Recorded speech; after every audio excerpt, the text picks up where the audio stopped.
So guys, in the previous part we studied about the basic definitions and the features of the index numbers, the uses of the index numbers.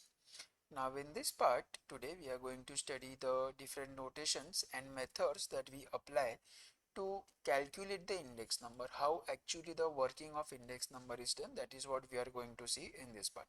So let us get started. Just watch completely till the end to understand all the points very properly and perfectly. We'll be going very slowly so that you guys don't have any issues.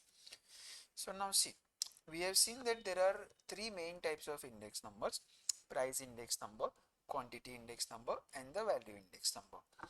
And you had also seen that value is equal to price into quantity.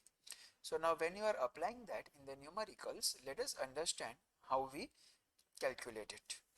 So the notations that we use in case of index numbers are P, Q and V. Obviously you must have understood that P is representing the price, Q is representing the quantity and V is representing the value.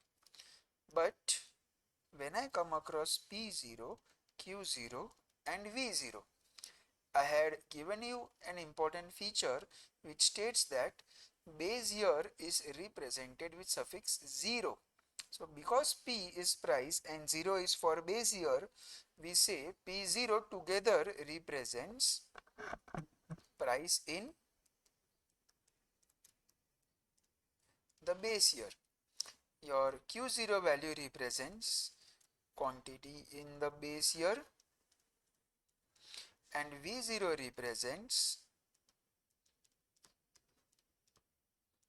the value in the base year. In the similar manner, I also have P1, Q1 and V1. So P1 over there has to obviously represent the price. I told you in the previous part that 1 is used to represent the current year. So it indicates price in current year. The Q1 value represents quantity in the current year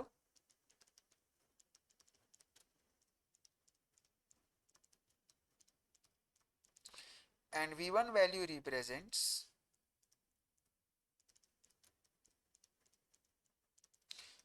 value in the current year. Now something very important you have to remember over here is that V0 is always equal to P0 into Q0.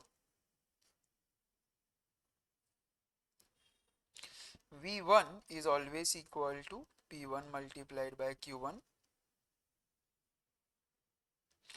Now let us take a small example to understand the meaning of these all points. Suppose if I am given a commodity, let us say rice. Price in 1999 and the price in 2000.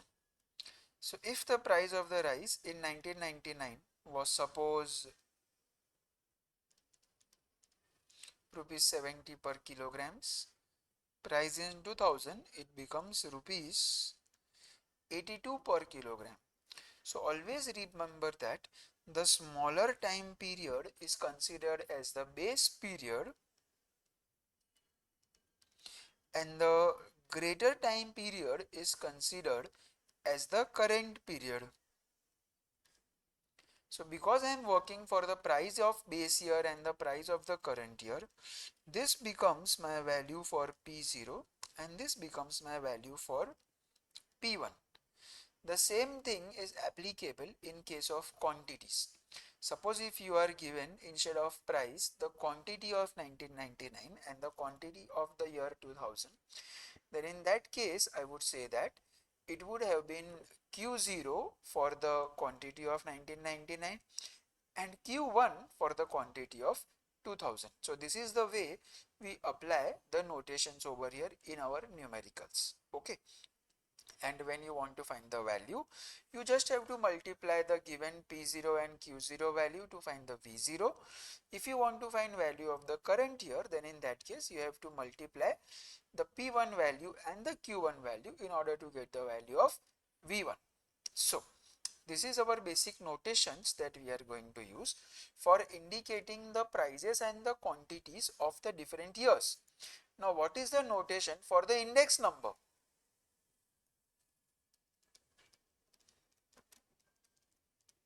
Notation for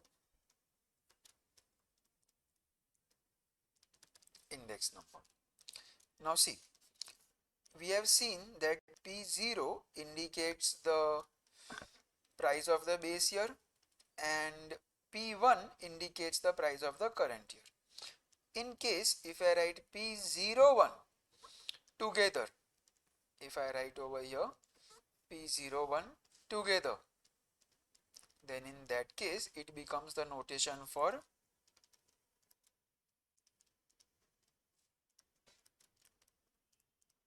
price index number.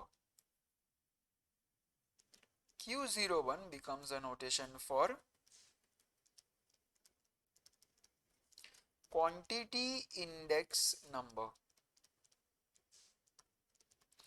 and V01 becomes a notation for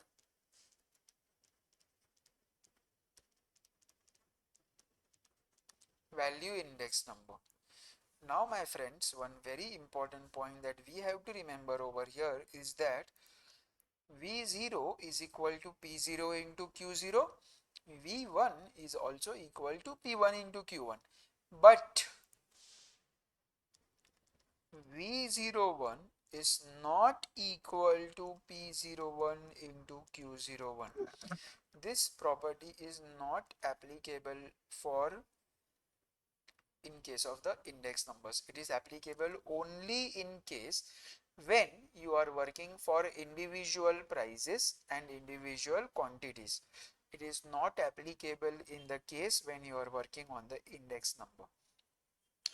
P01 into Q01, that is product of price index and the quantity index, will not be equal to the value index, but individually P1 into Q1 is equal to V1, P0 into Q0 will be definitely equal to V0.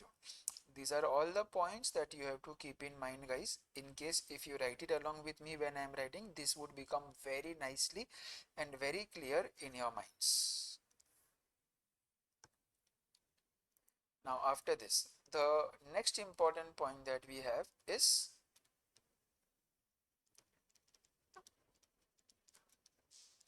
methods of constructing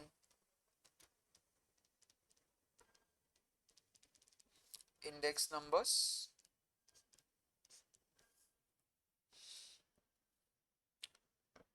The main two methods that we have are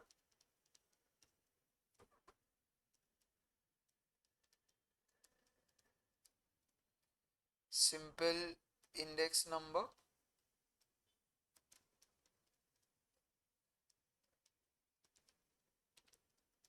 and the